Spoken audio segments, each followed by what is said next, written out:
Kozhikode Guruvayurappan college union തെരഞ്ഞെടുപ്പിൽ വ്യാപകമായ കൃത്രിമം നടന്നതായി ആരോപണം. കോളേജ് ഇലക്ഷൻ റിട്ടേണിംഗ് ഓഫീസറുമായി ചേർന്ന് എസ്എഫ്ഐ തിരഞ്ഞെടുപ്പ് അട്ടിമറിച്ചതായും തിരഞ്ഞെടുപ്പ് റദ്ദാക്കണമെന്നും കെഎസ്യു ജില്ലാ കമ്മിറ്റി ആവശ്യപ്പെട്ടു.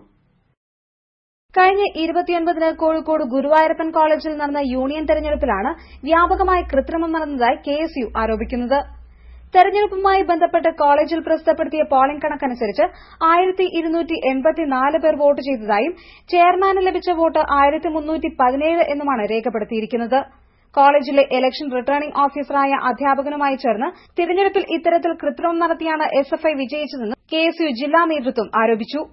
ഇടതു അധ്യാപക സംഘടനയുടെ നേതാവായ രാജീവ് എന്ന് പറയുന്ന അധ്യാപകനെയാണ് ഈ തെരഞ്ഞെടുപ്പിന്റെ റിട്ടേണിംഗ് ഓഫീസറായിട്ട് കോളേജ് ചുമതലപ്പെടുത്തിയിരിക്കുന്നത്.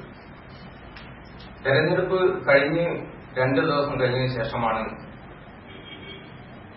ഈ തെരഞ്ഞെടുപ്പുമായി ബന്ധപ്പെട്ട വോട്ടിംഗിന്റെ കണക്ക് കോളേജ് പുറത്തുവിട്ടത്.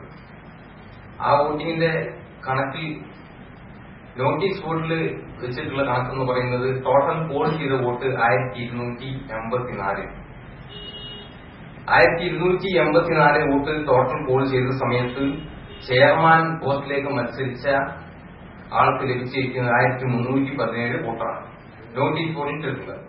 തിരഞ്ഞെടുപ്പിൽ കൃത്രിമം നടത്തിയ അധ്യാപകനെതിരെ കർശന നടപടി സ്വീകരിക്കണമെന്നും തിരഞ്ഞെടുപ്പ് റദ്ദ് ചെയ്ത് ജനാധിപത്യ രീതിയിൽ വീണ്ടും ഇലക്ഷൻ നടത്തണമെന്നും പ്രവർത്തകർ പറഞ്ഞു. കെഎസ്യു ജില്ലാ വൈസ് പ്രസിഡന്റ് എം ധനീഷ്ല, സിസി വിവേക് എന്നിവർ വാർത്താസമ്മേളനത്തിൽ പങ്കെടുത്തു. News bureau, Kozhikode.